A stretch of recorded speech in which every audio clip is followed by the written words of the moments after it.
नमस्कार दोस्तों, मेरा नाम है सामंत और आप देख रहे हैं द वर्ल्ड रिएक्ट। अभी एक खबर आई है निकल के कि 5000 टन डीजल शिप जो है वो बांग्लादेश भेज रहा है इंडिया। और ये क्यों भेज रहा है, किस लिए भेज रहा है, ये मुझे नहीं पता। ये इसका जवाब अच्छे अच्छे एक्सपर्ट के पास नहीं है। और कुछ एक्सपर्ट इसको बोल दे रहे हैं कि ये डिप्लोमेटिक है, बहुत बड़ा डिप्लोमेसी है। और कुछ बोल दे रहे हैं इसको कि डिप्लोमेसी की नहीं, इसको सेल्फ को अपना डिसरिस्पेक्ट करने का बराबर समझ रहा। मैं तो खुद इससे राजी हूँ कि ये चीज़ है, क्योंकि आपको पता है रिसेंटली क्या हुआ है, बांग्लादेश ने किस तरीके की हरकत की है और कर रहे हैं। और वो किसी हिसाब से इंडिया के लिए सही नहीं है।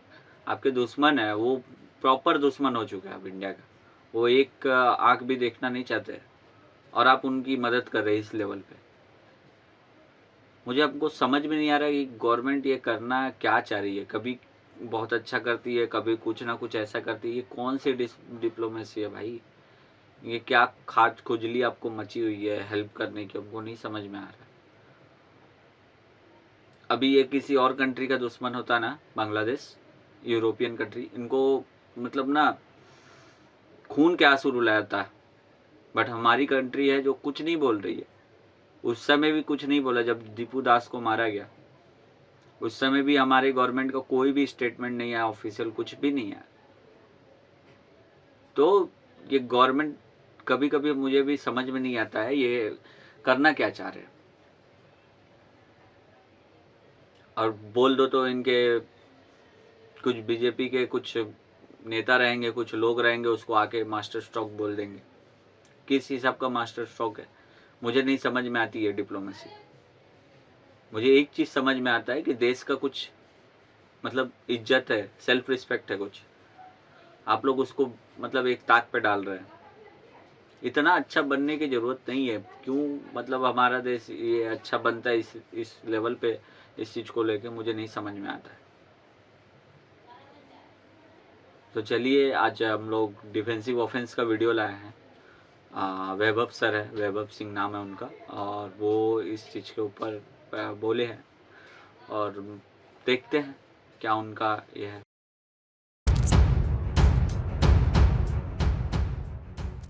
जय हिंद दोस्तों, आप देख रहे हैं डिफेंस ऑफेंस। अगर वीडियो पसंद आए तो वीडियो को लाइक कीजिए, चैनल को सब्सक्राइब कीजिए और बेल आइकन दबाना बिल्कुल मत भूलिएगा। और आप सपोर्ट करना चाहते हैं तो स्क्रीन पे दिए हुए क्यूआर कोड को स्कैन करें। या हमारी माताएं बहनें भाई जो एनआरआईज हैं, जो विदेशों से देख रहे हैं, वो हमें पेपल के थ्रू भी सपोर्ट कर सकते हैं। आप हमें सपोर्ट जरूर कीजिए। ये चैनल आपका ही सपोर्ट चलता है और आपका ही सपोर्ट चल सकता है। बहुत बहुत धन्यवाद। जय हिंद दोस्तों, आप सभी का स्वागत है। ईरान का जो युद्ध है, ईरान और इसराइल का, वो आज अपने 11वें दिन में पहुंच गया है। और दुनिया को इसकी तपिश जो है वो महसूस हो रही है। और हम पहले भी आपसे कह रहे थे कि इस रीजन में इसके इम्प्लीकेशंस सीवियर होंगे और वो अब आपको दिखने लग गए हैं। पाकिस्तान में तो एक पूरी कैटास्ट्रॉफी है। जिस तरीके से वहाँ पे आधे सरकारी जो कर्मचारी हैं उनको घर से काम करने के लिए कह दिया गया है। पेट्रोल और डीजल के दामों में 50 रुपए की बढ़ोतरी की गई है वहाँ पे। और हालांकि ये भी एक 2 नंबर काम किया है उन्होंने अपने। कैसे 2 नंबर काम किया वो मैं आपको बताऊंगा। पाकिस्तान की जो आम जनता है उसकी जेब पे डाका डालने के लिए, और जो अपनी मरती हुई इकॉनमी है, उनको लगता है कि ये करके हम थोड़ा सा पैसा जो है खींच सकते हैं इस बहाने का इस्तेमाल करके जो ईरान और इसराइल का युद्ध है। एलपीजी एलएनजी जो गैस है वो महंगी होती जा रही है। और भारत में भी एलएनजी गैस की जो बुकिंग है, जहाँ पे भी पाइप्ड गैस नहीं है, और आपको पता है जो मेजोरिटी इंडिया है उनके पास पाइप्ड गैस अवेलेबल नहीं है, तो वो गैस सिलेंडर के ऊपर ही आज भी रिलाई करते हैं। तो उसकी जो वेटिंग है वो बढ़ रही है। बहुत सारे लोग जो उपभोक्ता हैं वो ये कह रहे हैं कि वेटिंग जो है उसके लिए काफ़ी लंबा समय इंतज़ार करना पड़ रहा है। पहले अगर मान लीजिए फॉर एग्जांपल अगर 5 दिन में बुकिंग करने के 5 दिन में 7 दिन में सिलेंडर मिल जाया करता था, तो अब वो वेटिंग 3 गुना 4 गुना बढ़ गई है। तो सरकार तो ये कह रही है कि भाई ऑलमोस्ट 25 दिन की 30 दिन की वेटिंग बढ़ चुकी है। और यहाँ पे भी हो रही है वो चीज़ कि बहुत लोगों के मुंह से सुनने को मिला है कि आप बुक कर लीजिए, कोई ठीक नहीं है कब आएगा। ये तो शॉर्टेज अच्छी खासी हो रही है। और ख़ासकर अभी मुंबई से कुछ खबरें निकल के आ रही है कि 20% होटल में भी बंद हो गया। यहाँ पे भी हो रही होगी कोलकाता में, मैं तो कोलकाता से हूँ, यहाँ पे भी शायद हो ही रही होगी। अभी तक तो मुझे सुनने नहीं मिला खबर ये न्यूज़, बट हो ही रही होगी। डोमेस्टिक न्यूज़ मैं उतना अभी फॉलो नहीं करता हूँ, इंटरनेशनल न्यूज़ थोड़ा बहुत फॉलो करता हूँ तो मुझे पता है। सो इस बारे में मुझे नहीं खबर है, बट हाँ, मुंबई में सुनने आ रहा है कि 20% होटल बंद हो गई है एलपीजी गैस की वजह से। सो बहुत ही ये सिचुएशन अलग लेवल पे जा रही है। अब पता नहीं गवर्नमेंट क्या करेगी इस चीज़ को लेके, आगे देखते हैं। हमारे पास ईंधन की कोई कमी नहीं है और हमें कोई प्रॉब्लम नहीं है, लेकिन ग्राउंड पे जो सिचुएशन है वो थोड़ी और है। और सरकार ऐसा इसलिए कहती है क्योंकि जो होर्डिंग है वो ना शुरू हो जाए और लोग कहीं इसमें मुनाफाखोरी चालू ना कर दे, इसमें प्रॉफिटेरिंग ना चालू कर दे इस क्राइसिस में। तो सरकार का भी अपना स्टैंड वहां पे तो ठीक है, लेकिन एक मुद्दा और जो हम डिस्कस करेंगे आज के प्रोग्राम में, वो मेरी समझ से तो परे है कि वो भारत सरकार ने क्या सोच करके ये निर्णय लिया है। क्या हमारी self respect has gone, like our self respect has gone for a toss. हमारा कोई आत्मसम्मान बचा नहीं है, बिल्कुल जीरो हो गया है। और बांग्लादेश को हम 5,000 टन डीजल जो है वो हम भेजेंगे। और ये आप अपने स्क्रीन पे देख सकते हैं, ये एएनआई की रिपोर्ट है जो कि प्रो गवर्नमेंट समझी जाती है। किसी लेफ्ट विंग प्रोपेगेंडा हैंडल आप ये नहीं कह सकते कि उन्होंने ये खबर दी है। तो 5,000 लीटर, जब आपको पता है कि एक वॉर चल रही है और ये वॉर कब कौन सा मोड़ ले लेगी आपको नहीं पता, ऐसे टाइम पे आप उस देश को जहां पे हिंदुओं का जनसंहार चल रहा है, मतलब ये कौन ये निर्णय करता है और इसको कैसे अप्रूवल मिल जाता है इस तरह के निर्णयों को, मेरी समझ से परे। और कुछ दिमाग से जो पैदल जाहिल लोग हैं अभी आकर के इसको भी मास्टर स्ट्रोक बताएंगे और बताएंगे कि अच्छा आप डॉक्टर जयशंकर और अजीत डोभाल से और राजनाथ सिंह से और मोदी जी से और चाणक्य अमित शाह से ज्यादा जानते हैं। वो आएंगे हमको समझाने के लिए, आप उनसे ज्यादा। ये बात सर सही बोल रहा है। अभी कुछ आ जाएंगे कमेंट्स में ये चीज़ बोलेंगे, कमेंट्स में आकर बोलेंगे कि आप उनसे ज़्यादा जानते हैं। हाँ भाई, हम लोग उन लोगों से ज़्यादा जानते नहीं है, लेकिन इतना पता है कि सेल्फ रिस्पेक्ट नाम की एक चीज़ होती है, देश की सेल्फ रिस्पेक्ट। यही कोई दूसरा कंट्री होता ना इंडिया छोड़ के, तो इनको ना अभी दिन में तारे नज़र करवाता, बांग्लादेश को जीने नहीं देता। बट हमारी कंट्री है, हर जगह अच्छे बनने का, हर जगह अच्छे से पेश आने का एक ना बिहेवियर बन चुका है। इसीलिए इन्वेडर ने इन्वेड किया यहाँ पे। जो कुछ बचे कुछ आक्रोशित लोग थे यहाँ पे जो लड़ना जानते थे, वो उन लोगों ने लड़ा है और इस कंट्री को डिफेंड किया। बाकी जिस अच्छे बनने का जो चोला पहन रखा है आप लोगों ने, इसका अंजाम एक दिन बहुत बुरा होगा। सामने वाला आपको मारना चाहता है, आपके कंट्री को अलग करके पूरा ख़त्म कर देना चाहता है, और आप उसको तेल दे रहे हैं। किस एंगल से ये चीज़ जस्टिफिकेशन दिया जाएगा, किस हिसाब से जस्टिफाई किया जाता है नहीं पता। खाली एक ही बात है, मास्टर स्ट्रोक है, ये डिप्लोमेसी है। किस लेवल का डिप्लोमेसी है समझ में नहीं आ रहा है यहाँ पे। अगर है भी तो ऐसी डिप्लोमेसी का कोई ज़रूरत नहीं है। सेल्फ रिस्पेक्ट बड़ी है इस देश की। मैं मानता हूँ आप दुश्मन नहीं चाह रहे हैं कि एक पाकिस्तान है, एक और दुश्मन बांग्लादेश नहीं चाह रहे। वो पिद्दी सा देश है, क्या कर लेगा? ठोकिए उसको सुबह शाम, उसके बाद देखिए क्या होता है। कुछ नहीं कर पाएगा। चलिए ठोकिएगा नहीं, चलिए कुछ भी नहीं करिएगा, इतना उपकार करने का क्या मतलब पड़ा हुआ है मुझे नहीं समझ में आता। डीजल भेज रहे 5,000 टन, एड देते हैं ये लोग को, बिलियंस मिलियंस रुपीस, मतलब डॉलर्स इनको जाते हैं। यही पैसे आप कोई अच्छे कंट्री को देना तो आपके लिए करके देगा। ये कंट्री आपको खाने के लिए रेडी है। भाई हम कुछ नहीं जानते हैं, लेकिन आप जरा हमको समझाइए। नहीं किया है तो कुछ सोच समझ के ही किया होगा। ये आर्गुमेंट, ये तो ये दुनिया के हर सही गलत काम के लिए ये आर्गुमेंट इस्तेमाल कर लेते हैं, तो अब इसके ऊपर भी बात करेंगे। और तीसरा, डोनाल्ड ट्रंप ने धमकी दी है फिर से। उन्होंने कहा है कि अगर ईरान ने स्ट्रेट ऑफ हॉर्मुज से अगर जो तेल का और जो व्यापार का आवागमन जो है उसको सुनिश्चित ना किया, और ये जो उन्होंने बैन लगाया हुआ है ये बैन ना हटाया, इसमें ईरान ने भी एक बड़ी इंटरेस्टिंग कंडीशन रखी है कि हम उन देशों को, जैसे रशिया और चाइना के जो टैंकर्स हैं वो जा सकते हैं स्ट्रेट ऑफ हॉर्मुज से, ईरान ने ये बोला है। हमारे नहीं जा सकते फॉर ऑब्वियस रीजंस, बिकॉज हमने एक साइड पिक की है। तो ये जो दो देशों के जो शिप्स वहां से जा सकते हैं, तो उन्होंने कहा कि बाकी देश भी अगर चाहते हैं कि उनके शिप्स जाएं तो उसकी एक कंडीशन है। और वो कंडीशन क्या है? वो कंडीशन बड़ी इंटरेस्टिंग है, वो भी मैं आपको बताऊंगा। तो सबसे पहले तो शुरू कर लेते हैं कि देखिए ये जो क्राइसिस है अब इसका जो दायरा है वो बढ़ता जा रहा है और ये बढ़ेगा और अभी सिचुएशन और भी खराब होगी। अगर आपको याद हो तो मैंने आपसे कहा था कि आप मार्केट्स में ट्रेडिंग में थोड़ा आप बहुत एक्साइटेड हो करके, बिकॉज इस तरह के क्राइसिस में इजी मनी बनाने के लिए लोग ट्रेडिंग वगैरह करते हैं, तो उसमें मैंने कहा था। और बहुत सारे जो फ्रॉडस्टर्स हैं वो उसका इस्तेमाल करते हैं आपको ट्रिक करने के लिए कि जी देखिए हमने इतना प्रॉफिट निकाल लिया, इतना ये कर लिया भारत के स्टॉक मार्केट में से इस वॉर की वजह से। मैंने कहा था कि ये वॉर ऐसा नहीं कि इसका इम्पैक्ट हमारे यहाँ नहीं पड़ेगा। लोग कहते हैं कि सर आप इस टॉपिक पे क्यों नहीं बात कर रहे हो। उस टॉपिक पे मैं बार बार पिछले 1 महीने से ईरान पे ही बात कर रहा हूँ। उसका रीजन है क्योंकि मुझे ये राइटिंग ऑन द वॉल दिख रही थी और मैं आपसे कह रहा था कि ये इसका इम्पैक्ट हमारे यहाँ पड़ेगा। भारत के स्टॉक मार्केट में से 8.5 लाख करोड़ रुपए गायब हो गए। 8.5 लाख करोड़ रुपए खत्म हो गए। क्यों? Because of this war. यानी कि जो हमारा स्टॉक एक्सचेंज है उसमें जो गिरावट आई उसकी वजह से भारत के लोगों ने 8.5 लाख करोड़ रुपए जो है अपने गंवा दिए हैं। तो ऐसा नहीं है कि ये वॉर का इम्पैक्ट आपके ऊपर, शायद आप नहीं ट्रेड करते हैं, शायद आपको उसका प्रभाव अभी तुरंत में नहीं समझ में आ रहा है, लेकिन अगर 8.5 लाख करोड़ रुपए भारत की अर्थव्यवस्था में से चले गए हैं या लोगों का नुकसान हो गया है, तो जिनका ये नुकसान हुआ है उसका प्रभाव आपको अपनी सोसाइटी में दिखाई देगा। लोगों की परचेजिंग पावर में गिरावट में दिखाई देगा। अलग अलग जो सेक्टर्स हैं, अलग अलग जो व्यापार के सेक्टर हैं, उनमें जो जुड़े हुए व्यापारी हैं उनके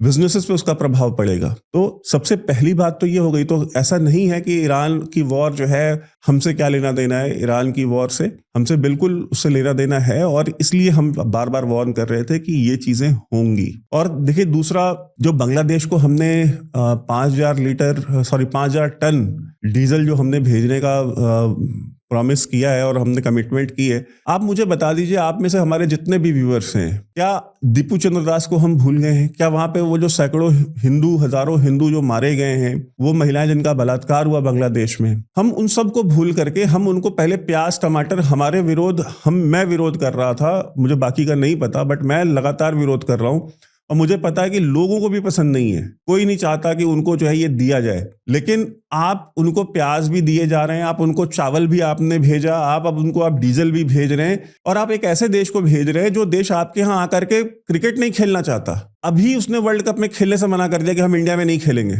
यानी कि बांग्लादेशियों की सेल्फ रिस्पेक्ट हमारे एज अ नेशन से ज्यादा है। ये कौन सी पट्टी पढ़ाई जा रही है पूरे देश को? ये किस रास्ते पे लेके जाया जा रहा है? बांग्लादेश में हिंदुओं का जनसंहार होगा बांग्लादेश में। अच्छा, आपको चलिए ठीक है, आपको जनरल कैटेगरी के लोग आपको नहीं पसंद है, जनरल कैटेगरी के लोग आपको नहीं पसंद है, जनरल कैटेगरी के लोग ठीक आदमी नहीं है, आपको सिर्फ एक पर्टिकुलर सेगमेंट के वोट चाहिए, मुझे उससे भी कोई आपत्ति नहीं है, आप लीजिए, आप अपनी राजनीति कीजिए। आपकी राजनीति आप कैसे करेंगे वो आप निर्णय करेंगे, वो ना मैं निर्णय करूंगा, ना कोई दूसरा यूट्यूबर निर्णय करेगा, ना कोई करेगा। आपको हमारा वोट नहीं चाहिए, नहीं चाहिए, मत लीजिएगा वोट हमारा। लेकिन ये जो वहां पे बांग्लादेश में मारे जा रहे हैं वो कौन सा समुदाय से आते हैं? 90% जो विक्टिम्स हैं बांग्लादेश में इस धार्मिक हिंसा के, इस्लामिक कट्टरपंथी हिंसा के, जमाते इस्लामी के, वहां की रूलिंग एलीट के, वो कौन से समुदाय से आते हैं? वो उसी पिछड़े, दलित, शोषित, वंचित समाज से आते हैं। आप उनको चावल खिला रहे हैं कि नहीं, थोड़ा खा पी के टाइट रहो, हट्टे कट्टे रहो, तभी तो मार पाओगे ढंग से हिंदुओं को वहां पे, तभी तो अच्छे से बलात्कार कर पाओगे। बलात्कार करने के लिए और मारने के लिए जाना पड़ेगा, उसके लिए गाड़ी में डीजल चाहिए, वो डीजल भी हम व्यवस्था करके देते हैं तुमको। एक वॉर चल रही है, आप इतनी अनसर्टेन वॉर है कि अभी ये नहीं पता। अभी अमेरिका ने उनके ऑयल डिपोज के ऊपर इजराइल ने हमला किया, ईरान के तेहरान में 3 दिन से तेजाबी बारिश हो रही है।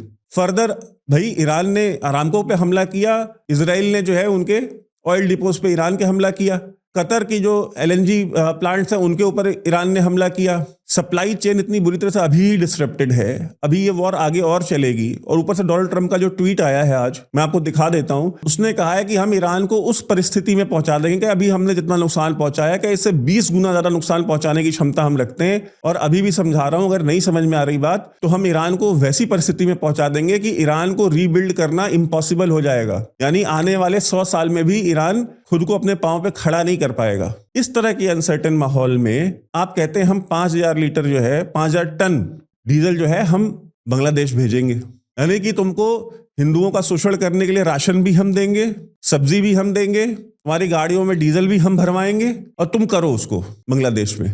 कौन है ये लोग? मतलब कौन बना रहा है रणनीति आजकल सरकार में? कौन है ये बाबू लोग? क्या चल क्या रहा है, मतलब मुझे समझ में नहीं आ रही बात। ये पार्टी इतनी आत्मघाती क्यों हो चुकी है, मुझे अभी तक नहीं समझ में आ रही बात। मैंने आत्मघाती जिहादी देखे थे आज तक, आत्मघाती नेता हमने पहली बार देखे हैं, चाहे डोमेस्टिकली हो चाहे आप उसमें देख लीजिए पड़ोस में, यही किए जा रहे हैं। और तो दोस्तों वीडियो यहीं पे ख़त्म करते हैं। बात तो सर की सही है कि मतलब क्या सेंस क्या बनता है इस चीज़ का, मुझे भी अभी तक समझ में नहीं आ रहा है कि आपकी डिप्लोमेसी की स्तर गिर चुकी है ना, आपकी कौन लोग बैठे हुए हैं, कौन इस चीज़ को अप्रूव कर रहे हैं कि आप उस देश को चीज़ें मुहैया करा के दे रहे हैं जो देश हमें ख़त्म करना चाह रहा है, जो हमारे लोगों को ख़त्म करना चाह रहा है। उस देश को दे रहे हैं जो वो बोल रहा है कि अब 7 सिस्टर को काट देंगे, जो हमारे खिलाफ चाइना के साथ मिलकर, पाकिस्तान के खिलाफ साथ में मिलकर प्लान बना रहे हैं इंडिया के खिलाफ। आप उस देश की हेल्प कर रहे हैं जस्ट बिकॉज कि वो दुश्मन हो जाएगा तो आपके चारों तरफ 3-4 फ्रंट हो जाएंगे इस वजह से। तो आप अपनी मिलिट्री पावरफुल करिए ना, आप उसको बढ़ाइए। आप इस लेवल पे ये कर दीजिए कि सामने वाला डरे, एग्रेसिव हो जाइए। आप उल्टा अपनी मतलब सेल्फ रिस्पेक्ट को साइड में रख के ये सब कर रहे हैं। लोग तो फिर इसको पसंद नहीं करेंगे, खासकर हिंदू तो पसंद ही नहीं करेंगे, एकदम नहीं करेंगे। ये चीज़ जो आप कर रहे हैं, किसी के जख्म में अभी भरे नहीं हुए हैं। तो ये चीज़ जो किया जा रहा है किसी हिसाब से नहीं है। ये हो सकता है लोग की डिप्लोमेसी होगी, कुछ बड़ी सोच होगी, हो सकता है, लेकिन आम आदमी को ये डिप्लोमेसी समझ में नहीं आने वाली है। आपकी डिप्लोमेसी आपके पास ही रह जाएगी और लोग आपको बदल देंगे, समय नहीं आएगा। समय मतलब आप ऐसा करिएगा तो ज़्यादा दिन नहीं रहने वाला है। इंटरनेशनल न्यूज़ अब आम जनता भी फॉलो करती है, सिर्फ डोमेस्टिक न्यूज़ नहीं देखती है। बल्कि आपके न्यूज़ चैनल्स ये चीज़ ना दिखाएं कि ऐसा हुआ है वैसा हुआ है, वो डोमेस्टिक न्यूज़ फॉलो करेंगे। बट लोगों के पास हाथ में फ़ोन है, इंटरनेट है, लोग देख सकते हैं, ये न्यूज़ आ सकता है। सो इतना बेवकूफ़ तो इन लोगों को मत समझिए। आपकी डिप्लोमेसी हो सकती है, इसमें आपके पीछे, इसके पीछे आपका बहुत बड़ा मास्टरमाइंड हो सकता है, मास्टर स्ट्रोक हो सकता है, लेकिन लोगों को ये चीज़ समझ में नहीं आने वाला है। आप जो ये कर रहे हैं, आप खुद आत्मघाती, इसको सही में सुसाइड बोलते हैं। सो ये करने की ज़रूरत नहीं है आपको, जो आप करना चाह रहे हैं। तो चलिए दोस्तों, वीडियो पसंद है आपको लाइक और सब्सक्राइब करिए, शेयर करिए, ठीक है। और मिलते हैं आपके अपने अगले वीडियो में। तब तक के लिए धन्यवाद और स्वस्थ रहें। Bye bye.